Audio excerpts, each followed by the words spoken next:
जय हिंद to all of you. मैं अंकित राजपूत आप सभी का आपके अपने YouTube channel perfect coaching centre में स्वागत करता हूं। आशा है कि आप सब बढ़िया होंगे और मजे से पढ़ रहे होंगे। तो जैसा कि आप लोग जानते हैं कि रोजाना की बात आज इस समय वाली क्लास में हम लोग कुमार मित्तल की किताब से कक्षा 12 की दूसरे अध्याय वैद्युत फ्लक्स तथा गॉस की प्रमेय को पढ़ रहे हैं, जिसमें से कल तक की क्लास में हमने किसी एक समान गोलीय कोश के कारण उसके भीतर, उसके पृष्ठ पर तथा उसके बाहर वैद्युत क्षेत्र की तीव्रता का व्यंजक ज्ञात कर लिया था। आज की क्लास में हम उससे आगे का भाग पढ़ेंगे। तो उम्मीद है कि आप लोग को क्लास में मजा आ रहा होगा और आप लोग मन लगाकर पढ़ रहे होंगे।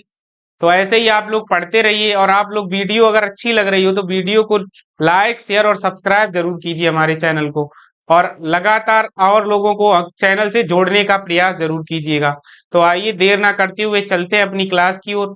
आज की क्लास में हम उससे आगे का कंटेंट, आज की क्लास में सबसे पहला टॉपिक है हमारा किसी एक समान अचालक गोलीय कोश के कारण उसके पृष्ठ पर, उसके भीतर तथा उसके बाहर वैद्युत क्षेत्र की तीव्रता।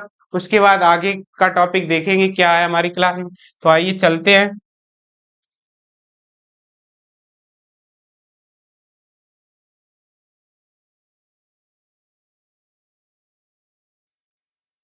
आज की क्लास का टॉपिक ये रहा हमारी स्क्रीन पर।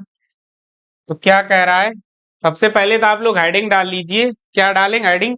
एक समान आवेशित अचालक गोलीय कोश के कारण उस उत्पन्न वैद्युत क्षेत्र की तीव्रता। आप लोग हेडिंग डाल लेंगे, एक समान आवेशित अचालक गोले के कारण उत्पन्न वैद्युत क्षेत्र की तीव्रता। तो आप लोग चित्र बना लीजिए हमारे साथ। मान लेते हैं ये कोई रहा गोलीय कोश, और ये कैसा है? ठोस गोलीय कोश है, अचालक है लेकिन सॉलिड है। तो इसके अंदर में स्मॉल क्यू आवेश, अगर मतलब इसको स्मॉल क्यू आवेश दिया गया है तो वो जो आवेश होगा वो इसके संपूर्ण आयतन में क्या हो जाएगा? विद्यमान हो जाएगा इस तरीके से। तो जो आवेश आएगा इसके ऊपर वो इसके संपूर्ण आयतन में विद्यमान हो जाएगा। तो आप लोग चित्र बना लीजिए। इस गोले के कारण इसके अंदर में वैद्युत क्षेत्र की तीव्रता ज्ञात करनी है, तथा इसके पृष्ठ पर और इसके पृष्ठ के बाहर।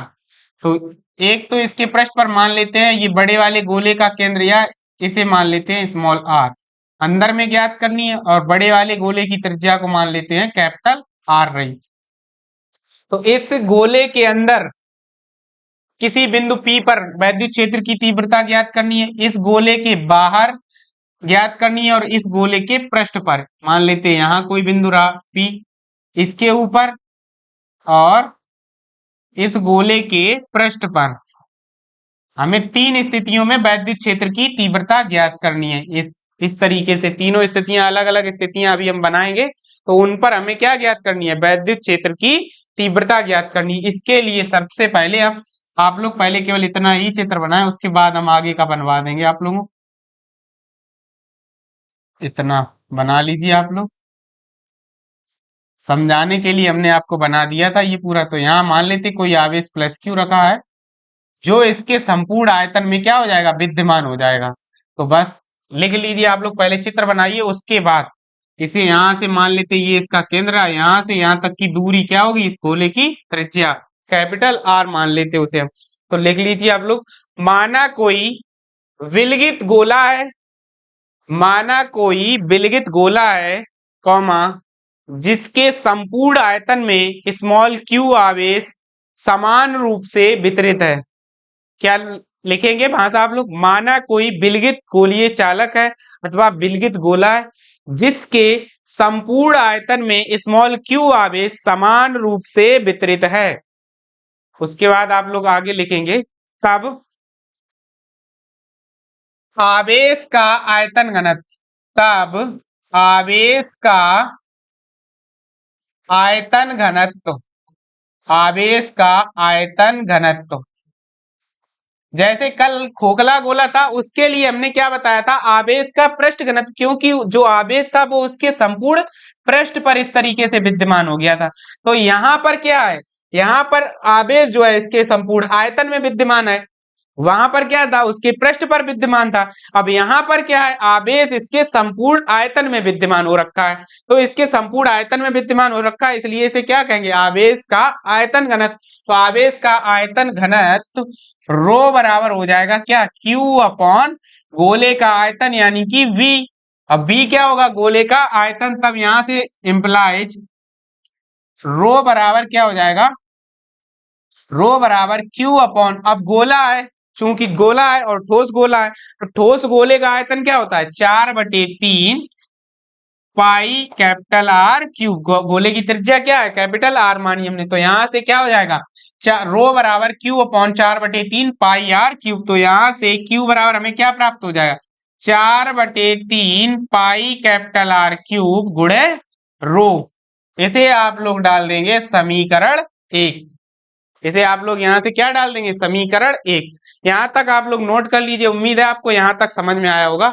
इसके बाद चलते हैं नेक्स्ट स्लाइड पर, वहां पे आप लोग हेडिंग डालेंगे।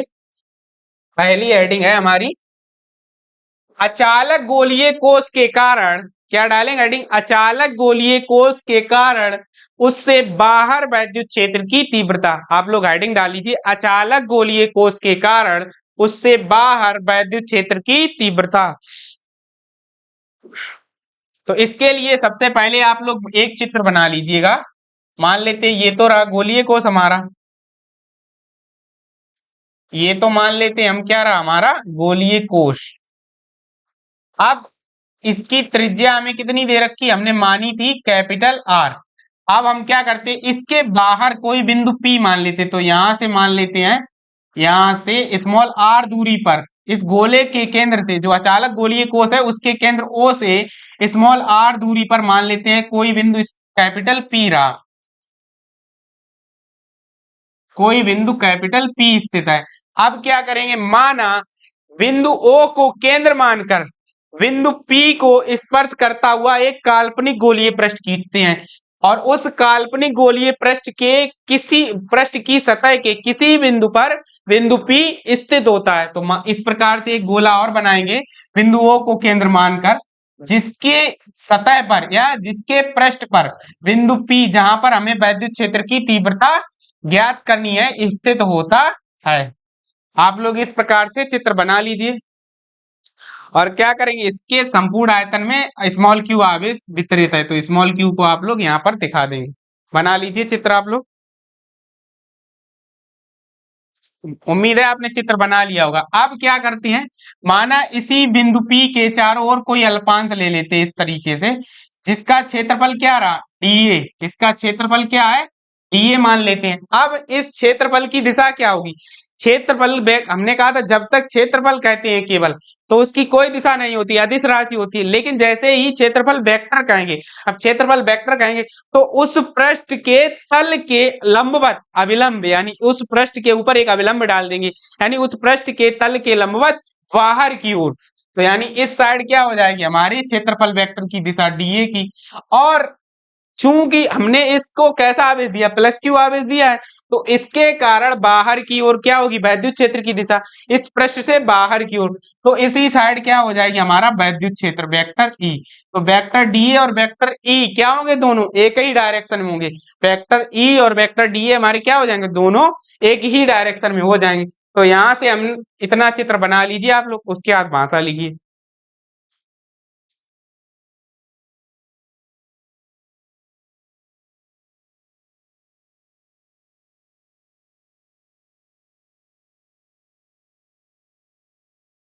चलिए आप भाषा लिखिए, क्या लिखेंगे भाषा, माना को कि कोई कैपिटल आर त्रिज्या का अचालक गोलीय कोष है, जिसके बाहर उसके केंद्र से स्मॉल आर दूरी पर स्थित किसी बिंदु कैपिटल पी पर वैद्युत क्षेत्र की तीव्रता ज्ञात करनी है। तब माना गोले के केंद्र O को केंद्र मानकर एक दूसरा काल्पनिक गोला खींचते हैं, जिसकी सतह के किसी बिंदु पर बिंदु P स्थित होता है। क्या लिखेंगे भाषा, दोबारा से आप लोग सुन लीजिए। माना कोई कैपिटल आर त्रिज्या का अचालक गोलीय कोष है, जिसके केंद्र से स्मॉल r दूरी पर स्थित किसी बिंदु P पर वैद्युत क्षेत्र की तीव्रता ज्ञात करनी है। तब बिंदु P को केंद्र मानकर स्मॉल r त्रिज्या का एक काल्पनिक गोला खींचते हैं जिसकी सतह के किसी बिंदु पर बिंदु P स्थित होता है। अब बिंदु P के चारों ओर एक अल्पांश क्षेत्रफल अवयव dA खींचते हैं जिसकी सतह पर वैद्युत क्षेत्र तथा वेक्टर dA दोनों एक ही दिशा में होंगे। अर्थात क्या हो जाएगा, इन दोनों के मध्य थीटा बराबर क्या हो जाएगा, अर्थात थीटा बराबर 0 डिग्री। जब क्षेत्रफल वेक्टर और वैद्युत क्षेत्र दोनों एक ही डायरेक्शन में होंगे तो यहां से थीटा बराबर हमारा कितना हो जाएगा, 0 डिग्री। लिख लीजिए। अतः अब यहां से लिखेंगे अतः क्षेत्रफल अवयव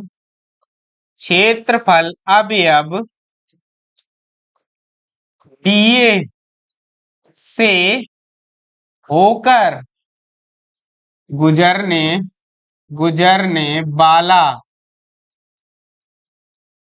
वैद्युत फ्लक्स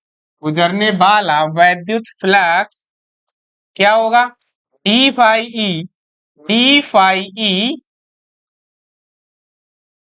बराबर क्या हो जाएगा। अब इसके अल्पांश से गुजरने वाला जो वैद्युत फ्लक्स होगा d फाई ई बराबर क्या हो जाएगा, यहां से vector E dot vector dA। अब इन दोनों के बीच डॉट प्रोडक्ट खोल दीजिए तो E into DA cos 0 degree, EDA cos 0 degree. तो कॉस 0 डिग्री क्या होता है, 1। तो d फाई E बराबर हमारा क्या आ जाएगा, E इंटू DA।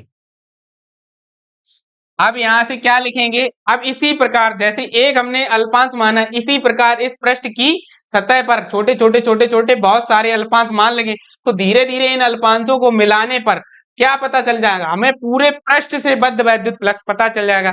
तो हम उससे बेहतर है कि इसके सतह पर अनेक अल्पांश मानने की जगह पर हम सीधे ही सीधा क्या कर दें, लिमिट लगाकर इसका इंटीग्रेशन कर दें, अतः इस संपूर्ण पृष्ठ से बद्ध कुल वैद्युत फ्लक्स निकाल दें। तो यहां से लिख लीजिए आप लोग, अतः संपूर्ण पृष्ठ से बद्ध कुल वैद्युत फ्लक्स फाई ई बराबर क्या हो जाएगा, closed integration of D phi. क्योंकि चूंकि ये पृष्ठ कैसा है, बंद पृष्ठ है, इसलिए इसका क्या करना पड़ेगा, हमें क्लोज्ड इंटीग्रेशन करना पड़ेगा, बंद समाकलन। तो इम्प्लाइज यहां से फाई ई बराबर क्या हो जाएगा, क्लोज्ड इंटीग्रेशन। अब डी फाई का मान रख दीजिए E इंटू DA। अब चूंकि आवेश हम पहले ही ले चुके तो इस पृष्ठ से बद्ध जो वैद्युत क्षेत्र होगा वो निश्चित हो जाएगा। एक फिक्स आवेश के चारों ओर जो वैद्युत क्षेत्र उत्पन्न होता है वो क्या होता है, नियत। और नियत राशियों का हम लोग इंटीग्रेशन नहीं करते हैं। तो यहां से क्या हो जाएगा, E को बाहर कर लेंगे तो फाई E बराबर क्या हो जाएगा, E into closed integration DA। अब इंटीग्रेशन का मतलब क्या होता है कि छोटी छोटी चीजों को जोड़कर बड़ा करना। तो यहां से हमें क्या करना है, closed integration of DA. Closed integration of DA का मतलब है इस पृष्ठ का संपूर्ण क्षेत्रफल। तो इस पृष्ठ का संपूर्ण क्षेत्रफल क्या हो जाएगा, 4 पाई आर स्क्वायर। गोले का क्षेत्रफल क्या होता है, 4 पाई आर स्क्वायर। तो यहां से फाई ई बराबर हो जाएगा, implies phi E equal to क्या हो जाएगा, E into 4 pi small r square. इस काल्पनिक गोले की त्रिज्या क्या है, स्मॉल आर। तो यहां से E into 4 pi r square. इसे समीकरण आप लोग 2 डाल देंगे, सॉरी। अब यहां से क्या लिखें, परंतु हम लोग क्या जानते, परंतु गॉस प्रमेय से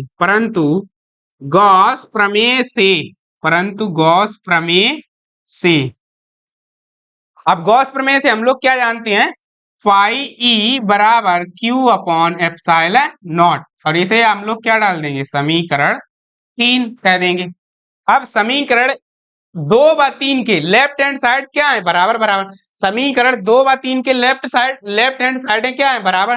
तो राइट हैंड साइड क्या होनी चाहिए, बराबर होनी चाहिए। तो समीकरण 2/3 से क्या करेंगे, समीकरण 2/3 से समीकरण 2 व 3 से। अब समीकरण 2 व 3 से क्या करेंगे, यहाँ पर हम लिखे दे रहे हैं, आप लोग यहाँ से नोट कर लीजिए। तो यहाँ से क्या हो जाएगा, Q अपॉन एप्सिलॉन नॉट बराबर क्या हो जाएगा, E into 4 pi small r square. तो यहाँ से हमें E बराबर हमारा क्या प्राप्त हो जाएगा, 1/4 pi epsilon naught into Q upon small r square. एक तो सूत्र हमें यही पता चल जाएगा, अचालक गोलीय कोष के कारण। अब यहाँ से हमें इस वाले जो काल्पनिक गोला हमने खींच लिया, ये तो हमने अपने मन से खींचा, तो इसकी यहाँ से जो त्रिज्या होगी वो हमें पता होनी चाहिए, तब तो हम क्या निकाल लेंगे, यहाँ से वैद्युत क्षेत्र निकाल सकते, अथवा इसके लिए एक दूसरा सूत्र भी हो जाएगा, न्यूटन प्रति कूलाम। अब यहाँ पर जो हमने स्मॉल क्यू समीकरण 1 माना था, समीकरण 1 से क्या करेंगे, स्मॉल क्यू का मान रख देंगे। तो पीछे वाली स्लाइड में हमने समीकरण 1 माना था, तो वहां से क्या कर देंगे, उठा के लाएंगे, स्मॉल क्यू का मान यहाँ रख देंगे और हमें यहाँ से क्या पता चल जाएगा। तो आप लोग यहाँ तक नोट कर लीजिए, उसके बाद एक भाषा लिखिए, हम बोले भाषा वो लिखिए आप लोग, पहले यहाँ तक आप लोग नोट कर लीजिए एक बार।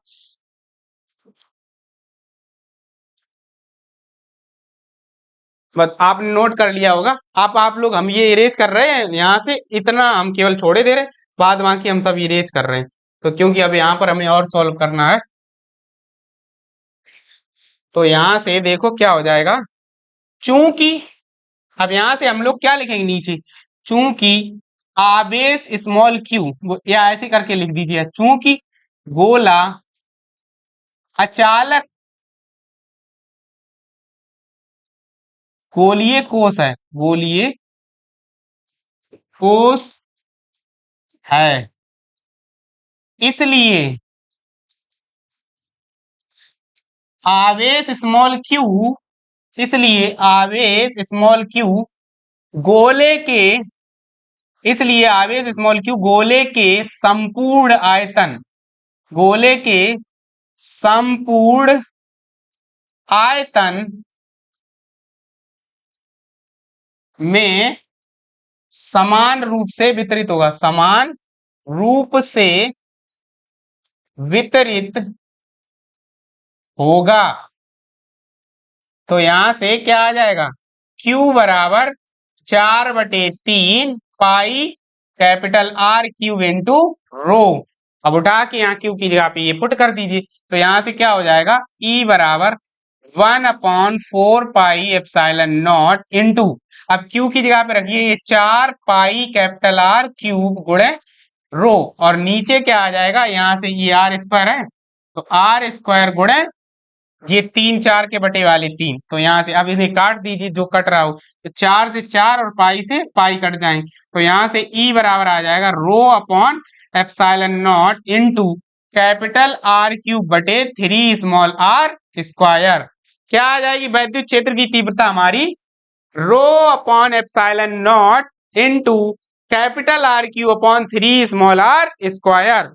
नोट कर लीजिए आप लोग, यही हमारा क्या है, अचालक गोलीय कोष के कारण उसके पृष्ठ के बाहर किसी बिंदु पर वैद्युत क्षेत्र की तीव्रता का सूत्र, और न्यूटन प्रति कूलाम, इसका मात्रक क्या हो जाएगा, न्यूटन प्रति कूलाम या वोल्ट प्रति मीटर। उम्मीद है आप लोगों को ये आर्टिकल समझ में आया होगा, आप लोग नोट कर लीजिए। अगर इस आर्टिकल से रिलेटेड कोई भी क्वेरी कहीं पर भी आपको समझ में नहीं आ रहा है, तो आप हमारे व्हाट्सएप नंबर, इस नंबर पर हमसे संपर्क कर सकते हैं 7007711953। और आप लोग वीडियो पूरा देखिएगा, जरूर पूरा वीडियो देखा करें, जिससे आप लोगों को एक एक चीज क्लियर हो सके। तो आप लोग, उम्मीद है आप लोगों की ये समझ में आ गया होगा। तो आइए चलते हैं अपनी नेक्स्ट स्लाइड पर और दूसरा देखते हैं। नोट कर लिया होगा आप लोगों ने, या नहीं किया तो वीडियो पॉज करके नोट कर लीजिए। चलते हैं अगली स्लाइड पर। अगली स्लाइड है हमारी, क्या कह रहा है, अचालक गोलीय कोष के कारण उसके पृष्ठ पर वैद्युत क्षेत्र की तीव्रता। तो बस डाल लीजिए आप लोग हेडिंग, अचालक गोलीय कोष के कारण उसके पृष्ठ पर वैद्युत क्षेत्र की तीव्रता, हेडिंग डाल लीजिए आप लोग। तो यहाँ से देखो क्या करेंगे, चित्र बना लेंगे। तो वही अभी चित्र जो हमने बनाया था फिर से बना लेंगे, अब की बार क्या है, इसके पृष्ठ पर ही निकालनी है। तो मान लेते हैं ये रहा प्लस क्यू, कहाँ पर? केंद्र पर रखा हुआ। यहाँ से पृष्ठ की दूरी कितनी है? कैपिटल आर थी। यहीं पर मान लेते हैं कोई बिंदु पी, इसके चारों ओर एक अल्पांश क्षेत्रफल अवयव ले लेते हैं, जिसका क्षेत्रफल क्या है? D A.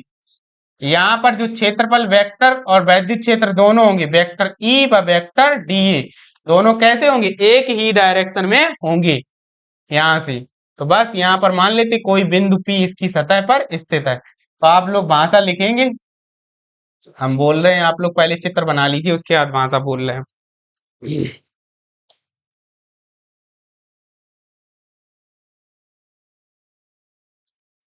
तो अब आप लोग यहाँ से लिखेंगे क्या? संपूर्ण, पीछे भाषा हम बोल ही चुके हैं, तो संपूर्ण गॉसियन, संपूर्ण गॉसियन पृष्ठ से बद्ध कुल वैद्युत फ्लक्स क्या हो जाएगा हमारा? Phi E.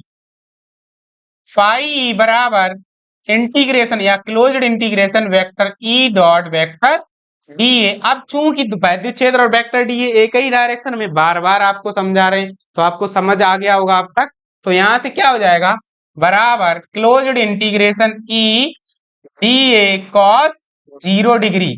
तो यहां से जो आएगा फाई ई बराबर, अब हमने क्या कहा था? वैद्युत क्षेत्र जो होगा वो इस गोले के लिए, क्योंकि आवेश क्यू इसके अंदर में स्थित है, तो एक समान हो जाएगा, यानी वैद्युत क्षेत्र नियत हो जाएगा। तो यहां से ई को क्या कर लेंगे? बाहर कर लीजिए। तो क्लोज्ड इंटीग्रेशन डीए, और cos 0 का मान 1 होता है।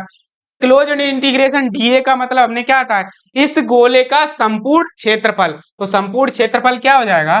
This implies that phi E बराबर ई इंटू गोले की त्रिज्या कितनी है?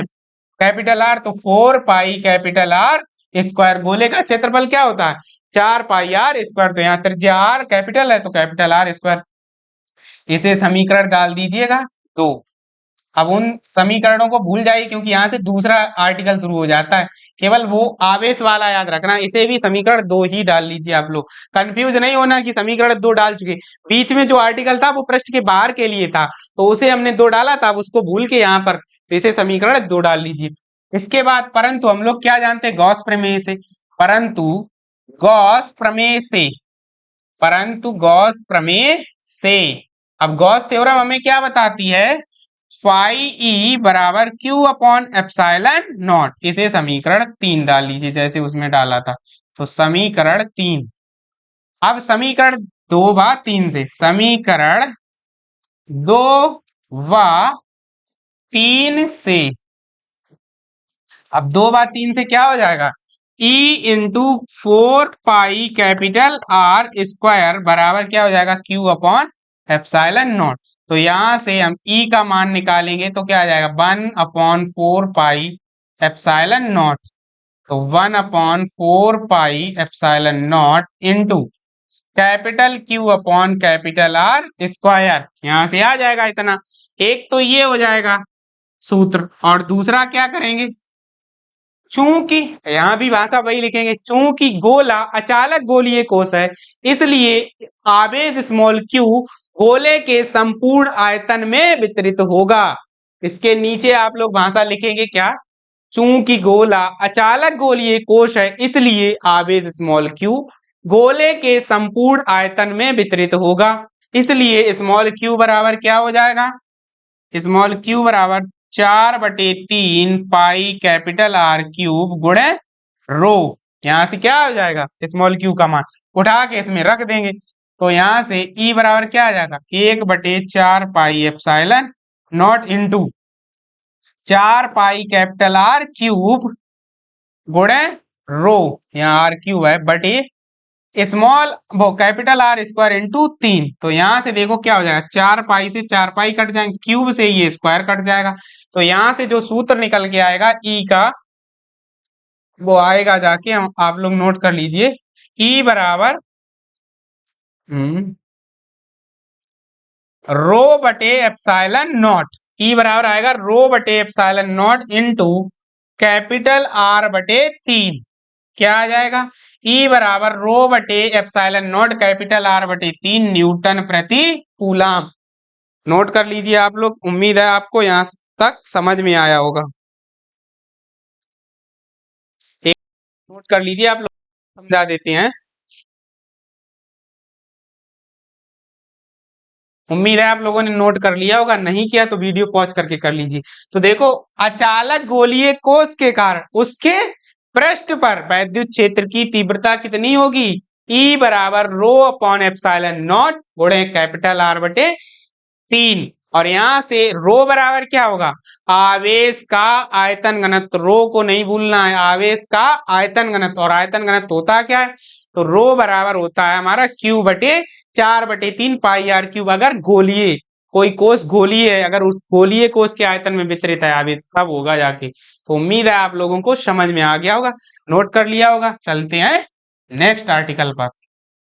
अगला अगला कह रहा है अचालक गोलीय कोष के कारण उसके पृष्ठ के भीतर वैद्युत क्षेत्र की तीव्रता। तो आप लोग हेडिंग डाल लीजिए और चित्र हमारे साथ साथ ही बना लीजिए।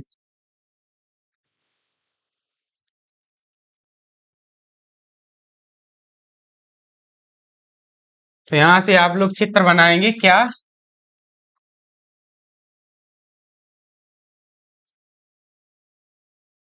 ये रहा कैपिटल आर त्रिज्या का कोई गोला,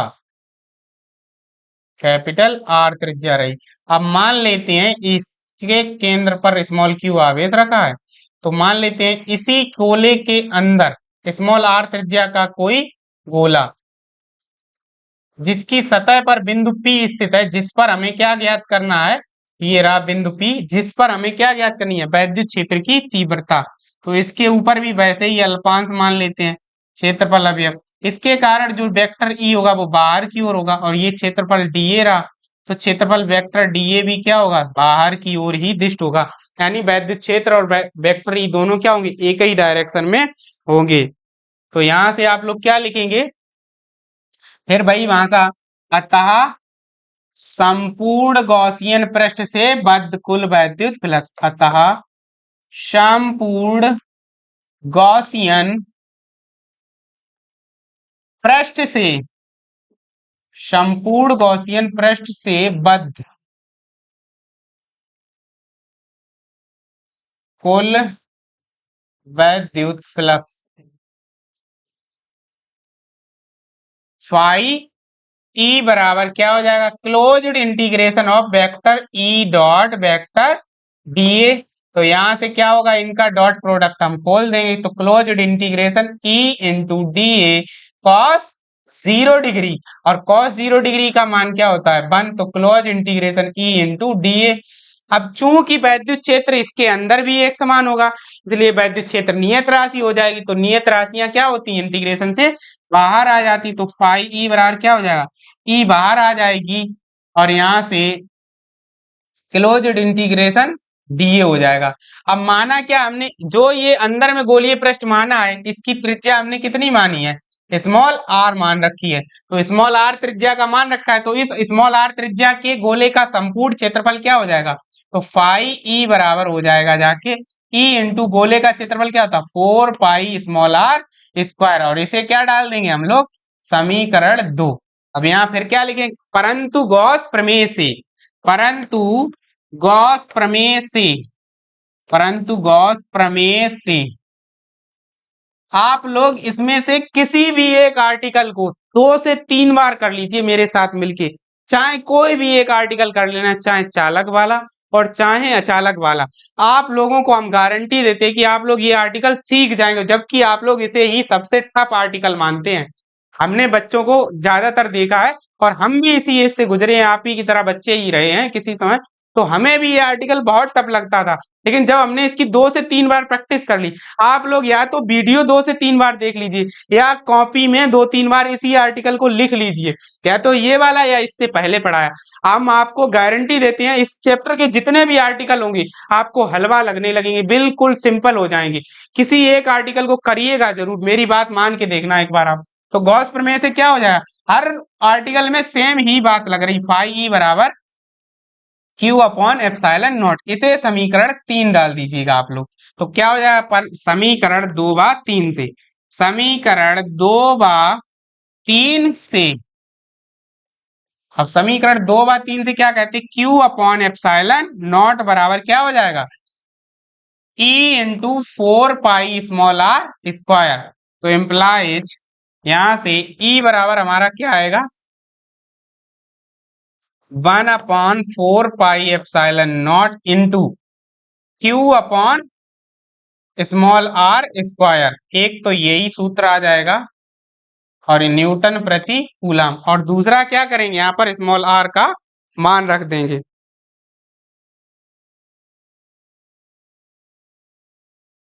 यहां तक आप लोग नोट कर लीजिएगा। अब यहाँ पर एक सबसे इंपॉर्टेंट बात है समझने वाली, जो आप लोगों को अब यहाँ पर समझनी पड़ेगी। तो यहाँ पर आप लोग समझ लीजिएगा एक सबसे इंपॉर्टेंट बात, जो आवेश स्मॉल क्यू दिया था वो इस संपूर्ण गोले के अंदर विद्यमान था, इस संपूर्ण गोले के अंदर विद्यमान था, जो बड़ा वाला गोला है। लेकिन अब हमने चूंकि इसके अंदर में स्मॉल, मतलब इस गोले के अंदर एक छोटा सा गोला खींचा है, तो इस गोले से बद्ध आवेश कितना होगा, क्यू डैश हो जाएगा। जो क्यू था वो पूरे गोले से बद्ध था, तो कुछ ना कुछ उसकी मात्रा कम हो जाएगी, तो इस गोले से बद्ध आवेश क्या हो जाएगा, क्यू डैश हो जाएगा जाके, स्मॉल क्यू डैश। तो यहां से इस गोले के अंदर बद्ध आवेश कितना हो जाएगा, क्यू डैश। तो उस क्यू डैश का मान,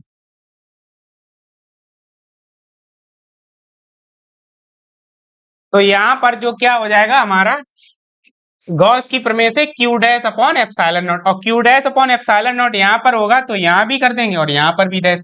अब क्यू डैश है क्या वास्तव में, क्यू डैश का मान किसके बराबर होगा, तो आप चूंकि ये क्यू डैश आवेश इस काल्पनिक गोले छोटे वाले के संपूर्ण आयतन में वितरित है, तो यहां से हम लोग क्या कर देंगे, क्यू डैश बराबर किसके हो जाएगा जाके, या यहां से आप लोग ऐसे लिख दीजिएगा, आवेश का आयतन घनत्व होगा तो क्यू डैश बटे छोटे वाले गोले का आयतन क्या होगा, 4/3 पाई स्मॉल r क्यूब बराबर क्या हो जाएगा, क्यू डैश अपॉन वो Q upon 4/3 pi capital R cube, और बराबर किसके हो जाएगा, रो के बराबर हो जाएगा। तो यहां से जो चीजें कट रही हैं उन्हें तो काट दीजिए। तो 4/3 तो कैंसिल आउट हो रहे हैं। यहां से कैपिटल R का मान इस साइड, या इसको स्मॉल r को इस साइड भेज दीजिए। यहां से क्या करें,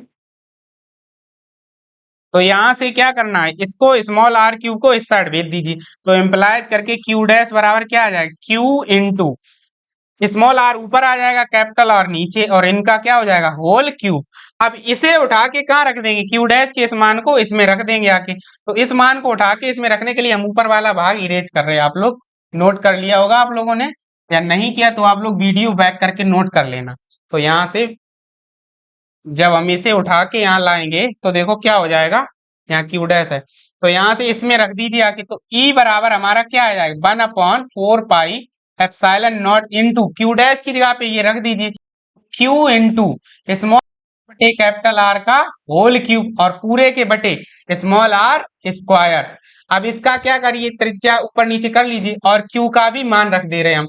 तो ई बराबर क्या हो जाएगा, 1/4 pi epsilon naught into Q का मान हमें पहले ही पता था, क्यू का मान कितना है, 4, क्यू का मान है 4 pi capital R cube into, अब ये वाला भी संयोजित कर रहे हैं साथ में, आर क्यूब बटे 4 के बटे वाले 3 लिख दीजिए यहाँ पर, और कैपिटल आर क्यूब पहले ये लिख दीजिए ऊपर वाला जो बचा है हमें हमारा यहाँ से, इंटू स्मॉल आर स्क्वायर।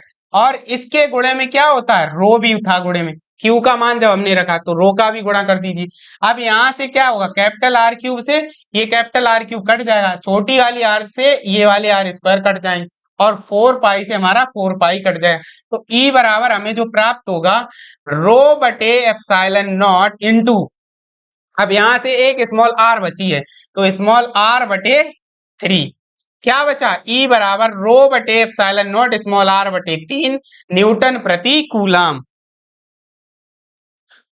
उम्मीद है आप लोगों को ये बात समझ में आ गई होगी। सबसे पहले तो इस गोले के अंदर हमें एक ही चीज देखनी थी, और सब बिल्कुल सिमिलर था, केवल इस बड़े वाले गोले से बद्ध कितना आवेश था हमारा, स्मॉल क्यू था। लेकिन अब हमने इसके गोले के अंदर में एक छोटा गोला माना, उस छोटे से गोले के एरिया से बद्ध कितना आवेश होगा, मान लेते क्यू डैश आवेश बद्ध होगा। अब जो क्यू डैश आवेश बद्ध होगा उसका मान किसके बराबर होगा, तो क्यू डैश बटे 4/3 पाई आर क्यू, यानी जो छोटे वाले गोले का आयतन घनत्व है उसको बड़े वाले गोले के आयतन घनत्व के बराबर कर देंगे। तो यहां से हमें क्यू डैश का मान प्राप्त हो गया, क्यू डैश बराबर क्यू इंटू आर बटे कैपिटल आर क्यूब। इसे उठा के हमने इस वाले आर्टिकल में रख दिया। तो यहाँ से क्यू गुणे आर बटे कैपिटल आर क्यूब। अब यहाँ पर क्यू का मान हमने यहाँ रख दिया आगे और इनको संयोजित करके आपस में काट दिया। तो हमें वहां से क्या प्राप्त हुआ, ई बराबर रो बटे epsilon naught into small r बटे 3। और ये क्या होगी, किसी एक समान आवेशित अचालक गोलीय कोष के कारण उसके अंदर वैद्युत क्षेत्र की तीव्रता का सूत्र कितना आ जाएगा, ई बराबर rho upon epsilon naught into small r बटे 3 न्यूटन प्रति कूलम। उम्मीद है आज की क्लास में आपको ये आर्टिकल समझ में आया होगा। आज की क्लास में बस एक ही आर्टिकल करेंगे क्योंकि ये आर्टिकल लंबा था और बहुत बढ़िया आर्टिकल है। मोस्ट इंपोर्टेंट आर्टिकल की श्रेणी में हम डालेंगे इसके तीनों पार्ट को। अगर ये पूरा पूछा जाएगा तो 5 नंबर में ही पूछा जाएगा और कोई एक भाग पूछेगा तो 3 नंबर में पूछेगा। तो इसलिए आप लोगों से हम उम्मीद करते हैं कि आप लोग इस आर्टिकल को तैयार कर लेंगे। ये बोर्ड एग्जाम 2025 के लिए बहुत ही इंपॉर्टेंट आर्टिकल है, इसलिए इस क्लास में हम केवल यही आर्टिकल करा रहे हैं। तो आप लोग इस आर्टिकल को जरूर देख लीजिएगा। और अगर आप लोगों को आर्टिकल समझ में आया तो वीडियो को लाइक कर दीजिए और हमारे चैनल को, अगर आप नए हैं तो चैनल को सब्सक्राइब कीजिए और अपने दोस्तों में ज्यादा से ज्यादा चैनल को शेयर कीजिए। उम्मीद है आप लोगों को हमारी क्लास पसंद आ रही होंगी। और आज की क्लास के लिए बस इतना ही, मिलते हैं नेक्स्ट क्लास में, तब तक के लिए जय हिंद टू ऑल ऑफ यू।